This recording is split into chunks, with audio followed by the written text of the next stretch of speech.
Selamat datang di video ini. Baru-baru ini pabrikan mobil listrik Cina Li Auto secara resmi meluncurkan model MPV perdananya yang bernama Mega dengan harga 559.800 yuan atau sekitar 78.000 dolar AS kurang lebih 1,2 miliar rupiah, itu harga di Tiongkoknya. Saat konferensi pers siang, pendiri Li Auto menyatakan bahwa membeli Mega sama dengan berinvestasi di rumah. Pertanyaan yang muncul adalah apakah Mega bermanfaat sebagai MPV perdananya? Mari kita cari tahu. Dalam beberapa tahun terakhir persaingan di segmen MPV energi baru kelas atas semakin intensif. Salah satu kekuatan pendorongnya adalah daya tarik yang melekat pada model yang lapang dan nyaman yang cocok untuk perjalanan keluarga, ditambah dengan struktur keluarga yang terus berkembang. Dan meningkatnya kekuatan ekonomi mengubah MPV energi baru kelas atas menjadi suatu kebutuhan.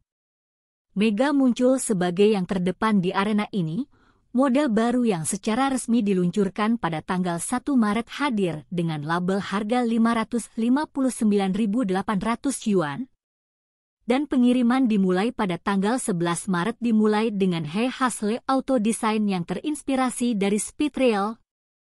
Ini secara konsisten menjadi topik diskusi yang menyimpang dari norma konvensional yang mungkin tidak disukai semua orang. Namun desain eksterior Mega tidak sembarangan uniknya, penekanannya pada estetika yang ramping membuatnya mendapatkan koefisien drag yang sangat rendah sebesar 0,215, memimpin di segmen MPV. Dari segi dimensi Mega berukuran panjang 5,350 meter, lebar 1,965 meter, tinggi 1,850 meter dengan jarak sumbu roda 3,300 meter. Ruang kabin yang nyaman sangat penting untuk sebuah MPV yang dirancang untuk perjalanan keluarga dan Li Auto mengatasinya dengan tata letak 7 kursi.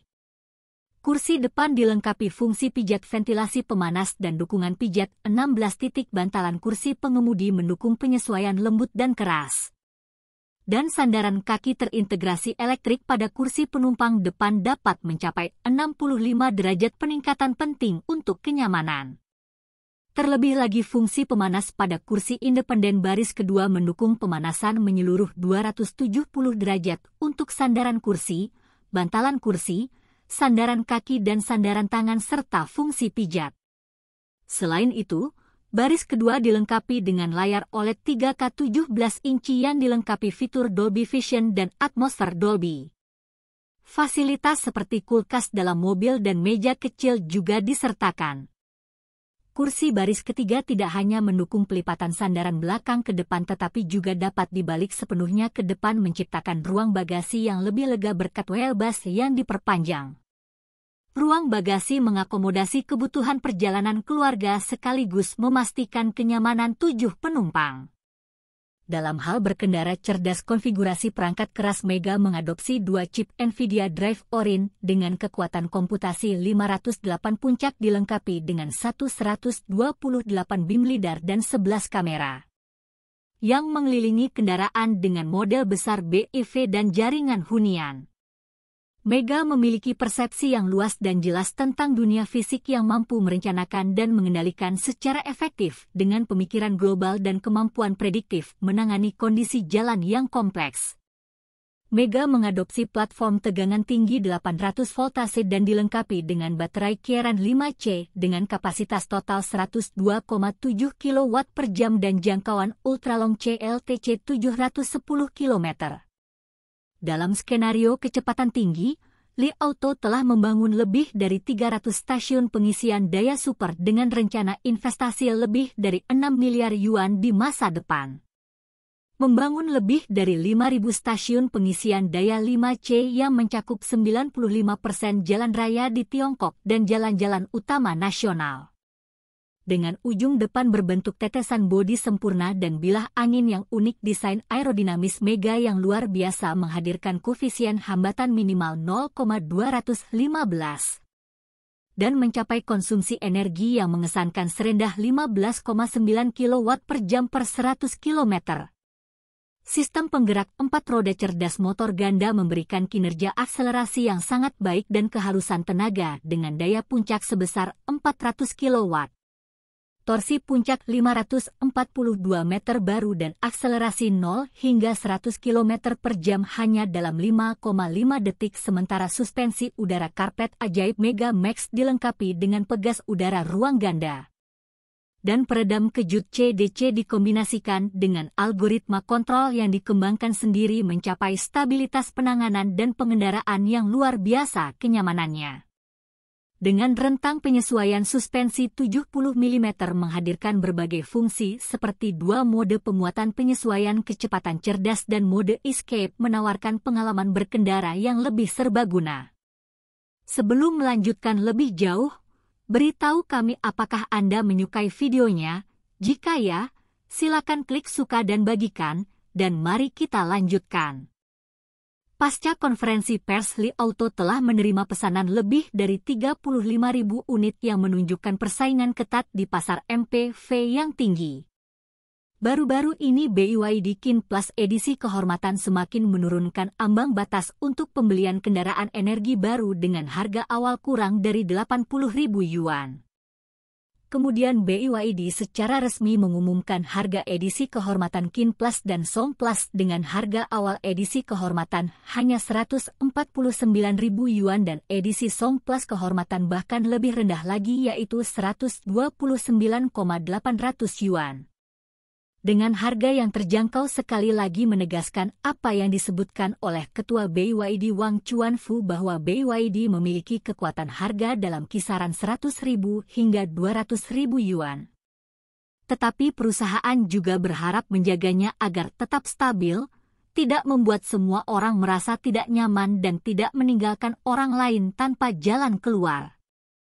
BYD telah menjadi kekuatan utama dalam energi baru, tidak hanya mendorong pengembangan kendaraan energi baru tetapi juga memberikan pukulan fatal bagi merek-merek Jepang dan Korea dengan hal tersebut. Harga ramah konsumen. Pada tanggal 1 Maret Mercedes-Benz secara resmi mengumumkan penarikannya dari pasar kendaraan energi baru. CEO Mercedes-Benz secara terbuka menyatakan pada rapat pemegang saham tahunan bahwa perusahaan telah menyesuaikan tujuan yang telah ditetapkan sebelumnya dan tidak lagi berencana untuk mencapai tujuan yang lengkap. Peralihan ke penjualan kendaraan listrik di pasar-pasar utama pada tahun 2030. Alasan keputusan ini adalah popularitas kendaraan listrik Mercedes-Benz tidak memenuhi harapan. Pada kenyataannya, pada tahun 2023 penjualan kendaraan listrik Mercedes-Benz di pasar Eropa hanya menyumbang 11% dari total penjualannya. Total penjualan dan bahkan dengan masuknya penjualan mobil hybrid proporsi ini hanya 19%. Mengingat situasi ini, Dewan Direksi perusahaan menyatakan bahwa Mercedes-Benz telah bersiap untuk terus memproduksi kendaraan bermesin pembakaran internal dan berencana untuk memperbarui teknologi selama dekade berikutnya. Mercedes-Benz berencana meluncurkan serangkaian model mesin pembakaran internal baru pada tahun 2027 untuk menjamin keberlangsungan mesin pembakaran internal hingga tahun 2030. Bagi mereka yang selalu menjadi pendukung perlindungan lingkungan dan pembangunan berkelanjutan, keputusan ini tentu merupakan berita yang mengecewakan. Dengan semakin menonjolnya iklim global, masalah perubahan dan polusi udara mobil listrik telah dianggap sebagai solusi yang layak untuk masa depan. Namun penarikan Mercedes-Benz tampaknya tidak memberikan dampak apa-apa terhadap alternatif ini. Namun kita juga harus memahami tantangan dan kesulitan praktis yang dihadapi Mercedes, meskipun perhatian terhadap masalah lingkungan semakin besar. Perkembangan pasar kendaraan listrik tidak secepat yang diharapkan dengan permasalahan seperti infrastruktur pengisian daya yang lambat. Harga kendaraan listrik yang tinggi dan jangkauan yang terbatas mempengaruhi penerimaan konsumen dalam situasi ini. Keputusan Mercedes-Benz untuk menyesuaikan strateginya dan menunda transisi penuh ke kendaraan listrik adalah bukan keputusan yang tidak masuk akal sebagai sebuah bisnis. Mercedes-Benz perlu mempertimbangkan faktor-faktor seperti kematangan teknologi, permintaan pasar, dan penerimaan konsumen. Jika perusahaan menghentikan produksi kendaraan bermesin pembakaran internal sebelum waktunya, hal itu dapat menyebabkan penurunan penjualan dan berdampak pada kepentingan bisnis. Selain itu, Mercedes-Benz menyatakan bahwa mereka akan terus berinvestasi dan memperbarui teknologi mesin pembakaran internal selama dekade berikutnya. Hal ini juga berarti bahwa Mercedes-Benz tetap berkomitmen untuk meningkatkan efisiensi bahan bakar dan kinerja lingkungan kendaraan mesin pembakaran internal. Keputusan tersebut juga sejalan dengan kenyataan saat ini sebagai mayoritas kendaraan di seluruh dunia masih bermesin pembakaran internal. Baik kendaraan listrik atau kendaraan berbahan bakar masing-masing memiliki kelebihan dan kekurangan. Kendaraan listrik memiliki kelebihan seperti nol emisi dan kebisingan yang rendah, namun saat ini mereka menghadapi tantangan seperti infrastruktur pengisian daya yang tidak memadai dan jangkauan yang tidak memuaskan. Sementara kendaraan berbahan bakar membanggakan teknologi yang matang dan jaringan stasiun pengisian bahan bakar yang mapan, namun menghadapi masalah seperti emisi gas buang dan ketergantungan pada bahan bakar minyak bumi. Oleh karena itu, keputusan Mercedes-Benz untuk meninggalkan rencana kendaraan listrik sepenuhnya dan terus memproduksi kendaraan berbahan bakar bukanlah sebuah kemunduran melainkan tindakan penyeimbangan dengan teknologi. Kemajuan dan perkembangan pasar kendaraan listrik pada akhirnya akan menjadi arus utama. Keputusan Mercedes-Benz untuk meninggalkan rencana kendaraan listrik penuh mendorong beberapa refleksi. Kita harus memahami dan menerima keputusan ini sekaligus mendorong perusahaan dan industri teknologi untuk melanjutkan upaya mempromosikan pengembangan teknologi kendaraan listrik. Dan cepatnya kematangan pasar untuk masa depan yang lebih bersih dan berkelanjutan. Bagaimana pendapat Anda mengenai video ini? Jika Anda punya pendapat, silahkan tuliskan pendapat Anda pada bagian komentarnya. Dan jika Anda suka dengan video ini, silahkan klik like dan subscribe. Dengan begitu kami akan membuat video lainnya untuk Anda semua. Terima kasih dan sekian dulu dan sampai jumpa di video berikutnya.